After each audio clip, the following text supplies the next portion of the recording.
Did you know that Ethiopia is the third largest economy in sub-Saharan Africa with a projected growth rate of 8.45% for the coming year? This impressive trajectory positions Ethiopia amongst the fastest growing economies in the region, driven by ambitious economic reforms, strategic investments, and an increasingly vibrant private sector. A key milestone in this journey is Ethiopia's recent establishment of its capital market, marking a significant step towards modernizing the country's financial sector. In this episode of Ethiopia in Focus, I'll be speaking with Hanna Tahilgo, Director General of the Ethiopian Capital Market Authority, about the development of Ethiopia's capital markets and their role as a critical tool for driving economic transformation and attracting investments.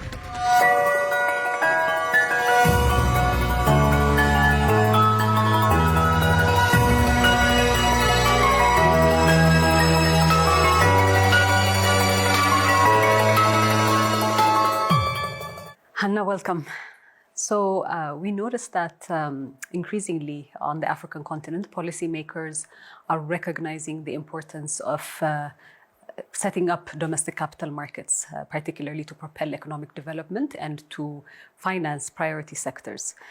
We see this also being prominent in Agenda 2063, where as part of efforts to increase domestic resource mobilization, Agenda 2063 is also encouraging the expansion of capital markets across the continent. Ethiopia has been undergoing that process of setting up the Ethiopian capital markets. Why now, and why did it take us this long? Yep, thank you, Pilani, for having me. Capital market basically doesn't stand by its own. But as you know, historically speaking, we have a capital market. We had an effort to establish a capital market in Ethiopia back in the days. Just the beginnings. Just the beginnings, just a glimpse. We have seen just a glimpse of it, but it wouldn't come to fruition because of the change of regime. From even that history, you can understand that the development of capital market is highly related with the broader social, economic, political standings of the country, the government, and even it depends on how the government sees the private sector, the role of the private sector, how much role the private sector should play in the economic development of the country.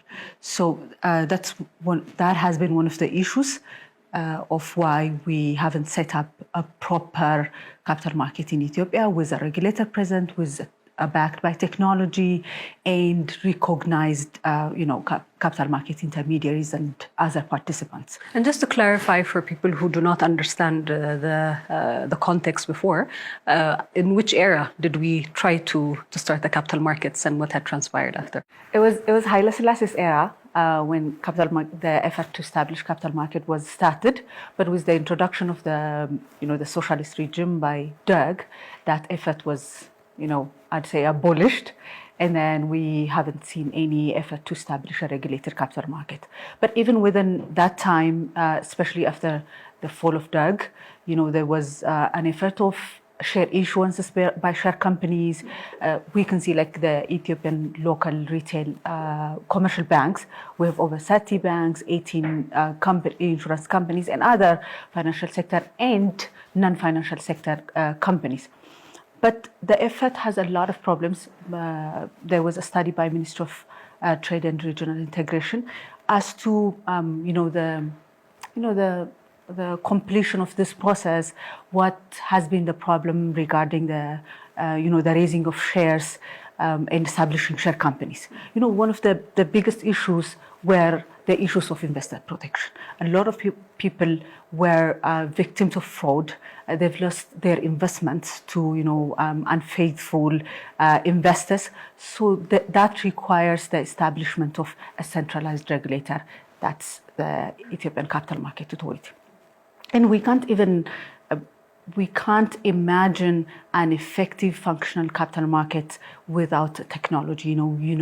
You want to reduce the cost of capital formation. You want to have easy entry and exit from the market. So you would want technologies to have like an efficient and functional capital market. So that's why this effort is being done now. But just to further explore, I mean, we'll get to what's being done, but just the necessity of having a capital markets at this point in time. Maybe you can expand a little bit on what it would provide by playing to the current context. Yes, even the capital market really resonates with the current government's idea of private sector-led economic development, resilient capital market, resilient economy, a sustainable economy, a financial inclusion, because capital market is a great tool of financial inclusion. When we, previously when we talk about financial inclusion, we usually think about the banking sector having a savings account, maybe having a wallet account through a digital banking system or different, kind of banking services. But that does not really give the investor the actual benefits that they deserve. So that's how the capital market resonates with the broader economic vision of the current government. Okay, so fast forward to where we are right now, and over the past year and a half, there has been movements for the establishment of Ethiopia's first capital markets. What has been done so far in terms of bringing this to fruition? When I talk about the development of capital market in any jurisdiction, I'd like to borrow one of the analogies my colleagues usually use. It's a capital market is like a tap water. Once you have all the necessary development and infrastructures in place, you can just have your water at your house, in your bathroom, or maybe living room. When you open the tap, you have the water. But before that, there are a lot of works behind it, maybe years of works, a lot of investments, a lot of people should be involved to have that tap water in our house. The establishment of capital market, the development of capital market in any jurisdictions involves different efforts to establish different moving parts of capital markets. Capital market involves the functional capital market needs a proper regulator, trusted intermediaries, technological platforms, exchange, and diversified investor base. So to have that, the government has been doing a lot of the groundwork in that. Yes. So the groundwork, the cornerstone of that groundwork, I'd say, is the Proclamation number 1248. That's, I'd say, the parent law in Ethiopia for the establishment of the necessary institutional frameworks. And of course, that birthed the subsidiary legislation that are very important to have a functional, a vibrant capital market in Ethiopia. So this proclamation, the Capital Market Proclamation, introduces basic and important institutions like Ethiopian Capital Market Authority. Ethiopian Capital Market Authority is the first regulator of capital market in Ethiopia ever. Like, we have never had an institution like Ethiopian Capital Market Authority. It's entrusted with safeguarding the interests of investors, maintaining fair markets. It has also a market development mandate given by the proclamation. We have also another very important introduction to Ethiopia's economic development, I'd say, the Ethiopian Stock Exchange. It's the first stock exchange in Ethiopia, as the authority is the first regulator in Ethiopia. The exchange, as I have told you earlier, technology plays a huge role in the development of a functional, vibrant capital market that actually contributes to the economic development of a country. So the Ethiopian Stock Exchange was established by the proclamation, and the proclamation opens up a modality of public-private partnership, and the Ethiopian Securities Exchange was established by public-private partnership. We have a lot of private investors in it. We have government investing in it. We have foreign developmental partners investing in it. That shows, in one side, the commitment of the government to establish the capital market. On the other hand, it shows the confidence of the private sector with the prospects of capital market in Ethiopia. Even as a developmental partners, like different developmental partners who want to deepen financial sectors in Africa, have involved in the development of Ethiopian Securities Exchange, and they have even invested in the exchange.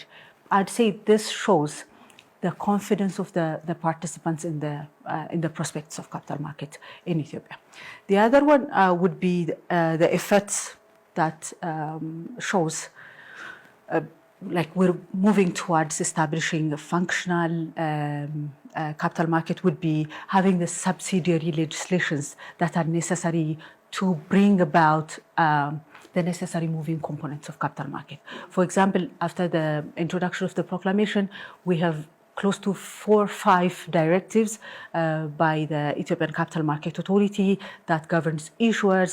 This directive is the Public Offer and Trading Directive. We have another directive regulating capital market service provider. We have another one for the regulation and licensing of exchange, over-the-counter markets, and derivative markets. So these components will eventually and inevitably help us to set up the proper, institutional regulatory frameworks that are necessary to build, of course, a functional capital market. So Hannah, maybe you can expand a little bit, because the effectiveness of any regulatory environment is its implementation. So what preparations have been made in terms of making the regulatory aspect effective?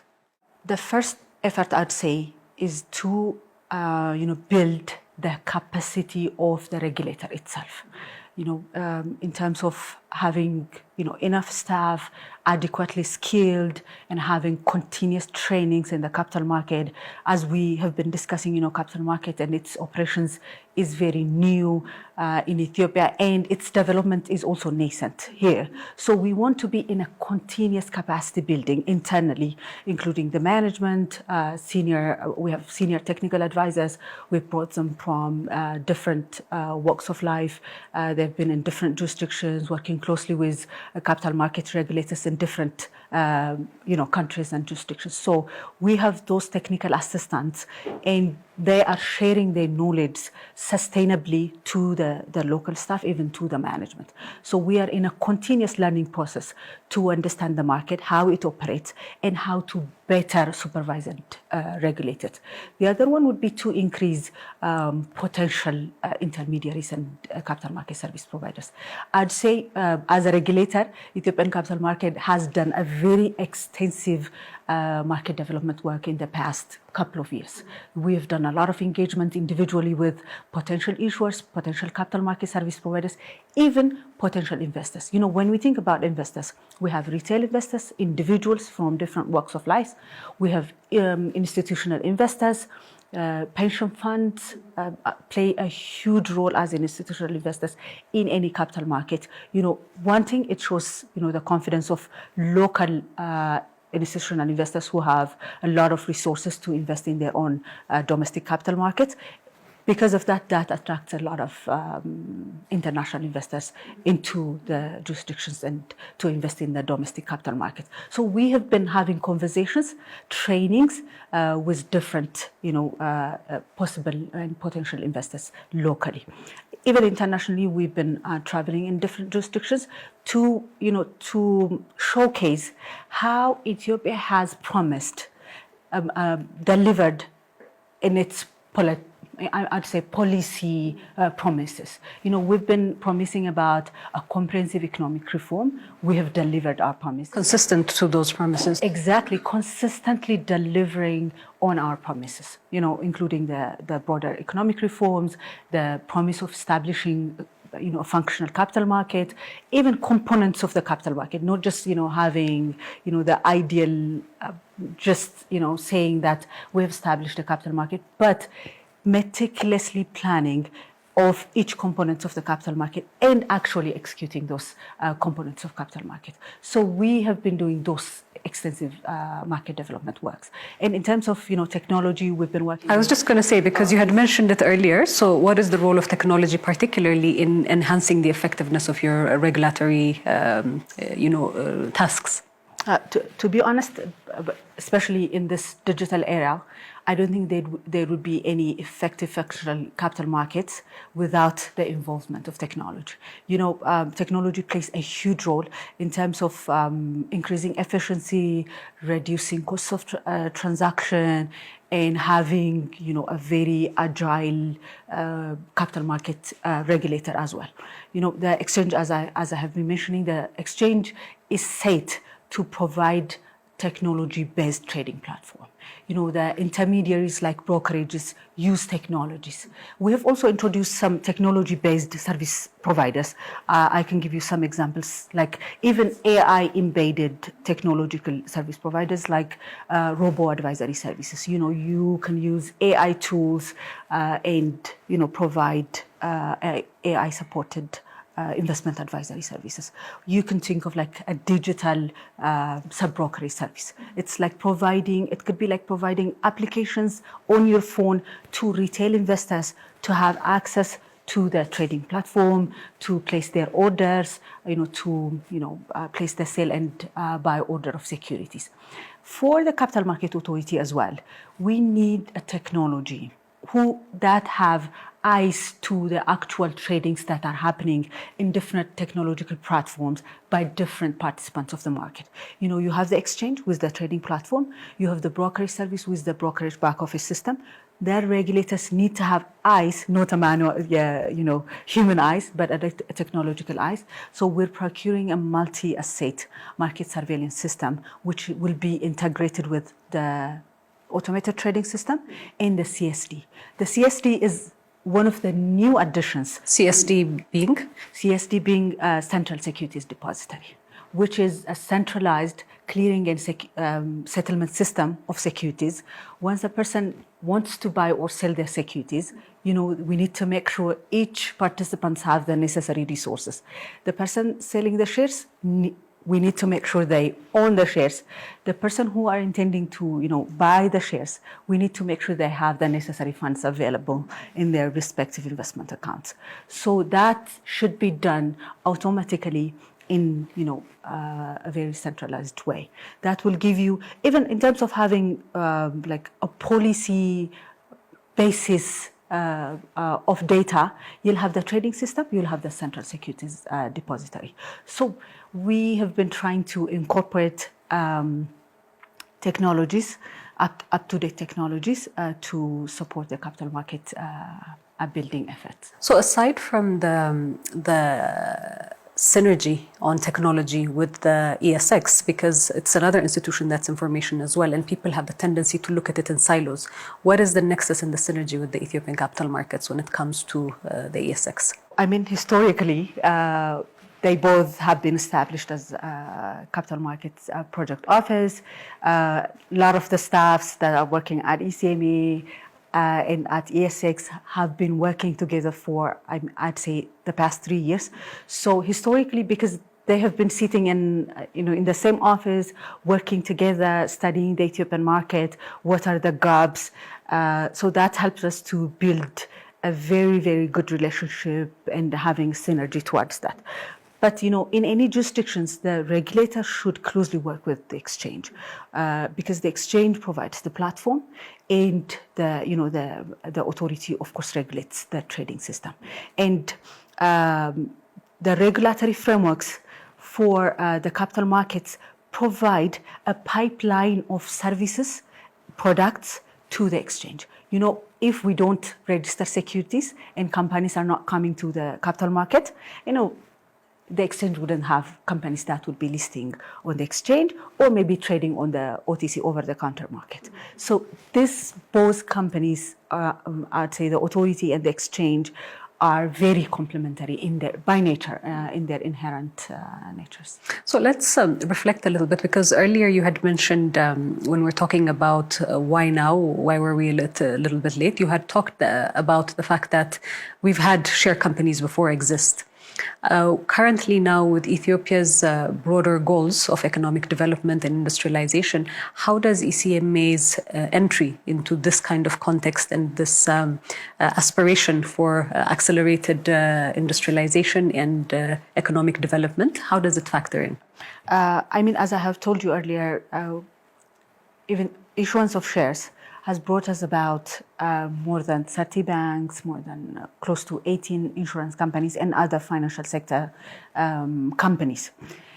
One of the supporting factors for these companies to be sustainable is that the presence of a primary regulator, that's the National Bank of Ethiopia. But on other sectors, there have been, as I've told you earlier, it is backed by a study from the Ministry of Trade and Regional Integration. This effort has not been successful because of the non-existence of a centralized regulatory body.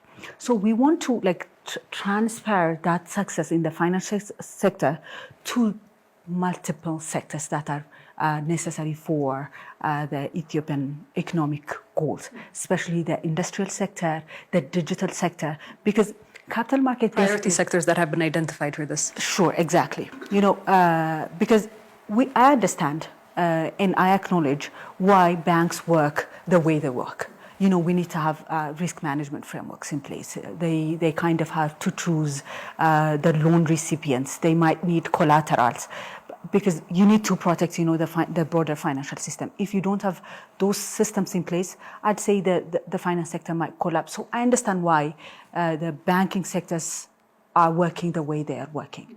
But we need a diversified and long-term source of financing. This kinds of industrialization, priority areas, infrastructure building needs a long-term financing. And capital market plays a huge role in that. A simple definition of capital market would be, raising a long-term capital.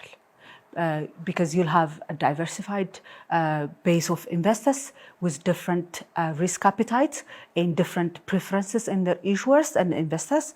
So that would bring about this kinds of support for this vision of priority areas of economic development. And for example, I'd say if you take bonds, they'll support infrastructures like roads. That will definitely help industrialization or other priority areas. Essential services as well, yeah, in terms of social. That will facilitate, for example, logistics. Logistics is very important. It's one of the areas the government is working on. Once you have bonds, for example, let's say we have issued a bond for building a railway from a certain very important jurisdiction, let's say it's a mining sect, and to bring it to export it to the foreign destination. So that will help and facilitate the logistics. It brings about the components of the economic development in the priority areas, and that facilitates the economic. I remember a few years ago in conversations around the business environment in Ethiopia and the potential for existing businesses to scale, because there was always a sense that businesses were fragmented, their sustainability models were never really thought out, and a lot of the times it was capital that was always being raised as one of the issues. So with the entry of the capital markets, in what sense would it support this? Because you mentioned about allocating or providing, and at that point they used to talk about pooling resources, pooling private sector resources as one way to, elevate and sustain a lot of these businesses to a different scale. So what does it add in terms of the capital markets? Yeah. Not what it adds, but how would it reinforce even further the scaling up of businesses, not only new entrants, but existing businesses? Yeah. As you have rightly mentioned it, one of the issues by startup companies, SMEs, and even established share companies to expand their businesses is capital. To give you a highlight how important capital markets would be, and even mobilizing savings towards this kind of productive investments, I want to give you some statistics I have read in some research from European countries. We would assume they'll have more mobilizations of savings towards investment. Of course, they have done it for a long time. But one of the studies shows that if it's a study within 25 European countries, including France, Greece, Italy, Spain, you name it, 25 countries, only if these countries collectively move 5% of idle savings of their citizens, their economy would have access through the capital markets close to 1.6 trillion euros just for investment purposes. This money will be channeling to their companies. Just from the 5% mobilization? Just from the 5%. And we have a lot of that idling as well? Yes, we do. Yes, we do. Even with the existing savings amount, we'll have a lot of resources to mobilize from savings to investments into these companies. And these companies are from diversified sectors, as I have told you, and especially innovations. They are not typically the ones to be financed by the banking sectors, as I have told you, understandably so, because they have their own standards and regulations in place. So this mobilizations of savings into these sectors, of course, would solve the capital issue these companies have. And it's spurring innovation as well in that regard. Of course. Capital markets usually is associated with innovations, as people can do whatever they want with savings. You can spend it wherever you want. So if you want to spend it in innovations, you can. But the banks, even if, the bank or maybe the officer, even if they want to, they have regulations in place, they wouldn't do it.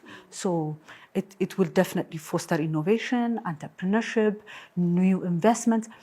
Some of the products basically support the basics of life, and innovations would be encouraged to that effect.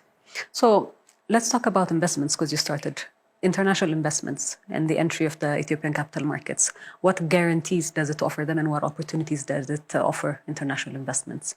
The good thing, I'd say, the capital markets, the development of its regulatory frameworks is the first effort, I'd say, concrete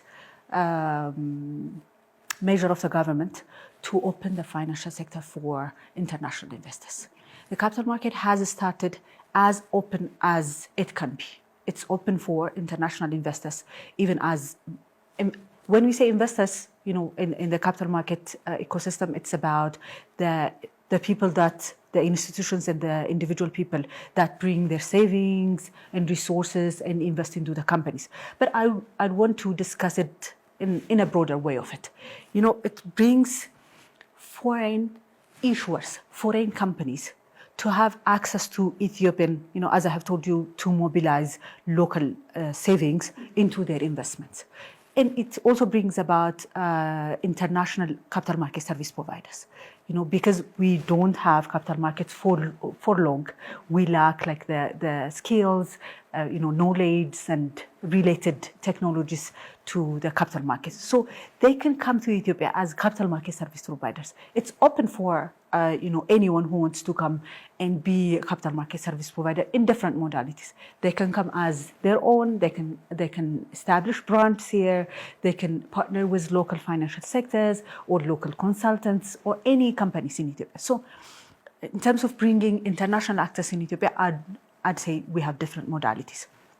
But in terms of building even domestic and international investors, the Ethiopian Capital Market Authority, and with the introduction of the Capital Market Proclamation, the ecosystem fosters transparency and information, timely information disclosure. And that's critical, because I was also going to ask you to expand a little bit more in terms of investment protection and transparency for international investors as well as domestic. Yes, because it's not, the financing in the capital market does not depend on a conventional collateral, be it real estate, it could be like vehicles or some land or something like that in different jurisdictions. It doesn't work like that. It depends on the information you need to provide investors. It could be domestic investors, international investors, institutional investors. The ecosystem, the market should provide adequate and timely information for investors to make an informed decision. They can make whatever decisions they want. I usually say the purpose of Ethiopian Capital Market Authority or any regulator to be honest, is not to protect the investors from the risks of business or the risks of investment. We want to protect them from risk of fraud. Businesses, investments always involve risks. So investors need to have an appetite for, they can have different levels of appetite for risks, to be honest. You can have like a lesser risk, you can like see, compare it with your benefit, or even the not financial benefits, but greater benefits capital market would provide. For example, if we say like green bonds, if you are like a climate change enthusiast, you can buy green bonds, not just for the money, but for the causes. So we don't want to protect the investors, and I don't think it's our place to protect the investors from risks of investment. But we don't want fraud to happen, and we want to be agile and proactive if fraud happens, to detect it as early as possible before it poses any systemic risks, and to take the necessary measures. So I'd say we have all that components in place. I can give you an example. Like, for example, the Public Offer and Trading Directive, which mostly regulates issuers. It regulates the way they do the offers. When they do offers of securities, they need to do like registration of statements, which comprise of prospectus, which comprises of other accompanying documents. There have been a mention of prospectus in different existing regulatory frameworks like the Commercial Code, but the components have been limited, and they don't give adequate information to investors to make uninformed decisions. But with this directive, we have over 15 components of prospectus. The issuers are required to disclose who they are, information on the issuer, the governances they have, why they are offering the securities, if it's a bond, if it's shares, and how much money are they raising, and to what purpose are they using that capital, and what risks the business involves. If you read the Ethiopian Ethio Telecom's prospectus, you would see like a section on risks, risks of the business, risks of this is the prospectus that has been recently released for the sales of shares. Yes. So, it provides the risk factors. So if you want to understand the risks of that particular business, you can go to that risk sections and read it and say, no, I don't have the appetite for this risk. Or you can say, that's fine. It's a piece of cake. I can take this. You can compare it with the prospects of your investment. There is a discussion on the regulatory bodies, regulatory frameworks, particularly for the issuers and the sectors they will be, involved in. So with the introduction of this whole components of the prospectus, the investors will have enough information, and the issuers will have ongoing disclosure responsibilities, just because they have access to public resources. In principle, nobody have access to another person's, pockets. You don't have access to my pocket. If you do, it would be a crime. You can't access my pocket. It belongs to me. But if we allow issuers to access public resources, people's pockets and savings, we need to put these measures in place. In terms of ongoing disclosure requirements, they need to do periodic reportings every 6 months, non-audited financial reportings, and we also have non-financial reporting duties. And what happens to defaulters, those who do not comply? The proclamation provides criminal responsibilities, and the directive itself have administrative penalty sections. Depending on the violations of this capital market actors, they will have different layers of penalties involved. So Hanna, we're a few weeks away from ringing the bell. How excited are you about that, and what preparations are being done in the immediate, particularly in terms of issuance of licenses and other elements? Yeah, thank you. We're very, very excited to ring the bell. The exchange will ring the bell, will officially launch the exchange and the trading platform. We're very excited for that. We've licensed the exchange. We've given them 2 licenses, one for the exchange license and another one for the OTC or over-the-counter market license. It will help us to have both kinds of tradings in terms of the platforms, in terms of the natures of the securities we want to trade on the trading platform. We have also other intermediaries that are necessary, moving components of capital markets. So far, we have issued licenses for 3 investment advisors. We have different categories of license on the pipeline. We have a lot of applications. Because we're coming near to the launch of the exchange, the interest from the public, the interest from the potential issuers, the interest from potential intermediaries have significantly increased, especially after the IPO of Ethio Telecom.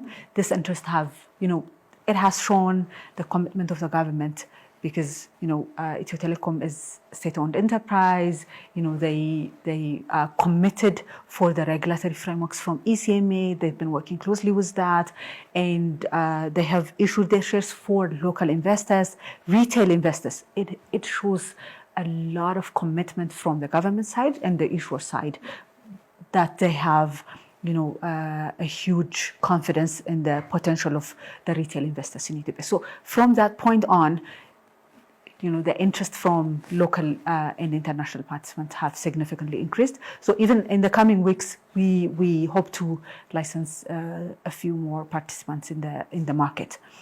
But we're very excited for the launch of the exchange. Thank you so much, Anna. Thank you so much.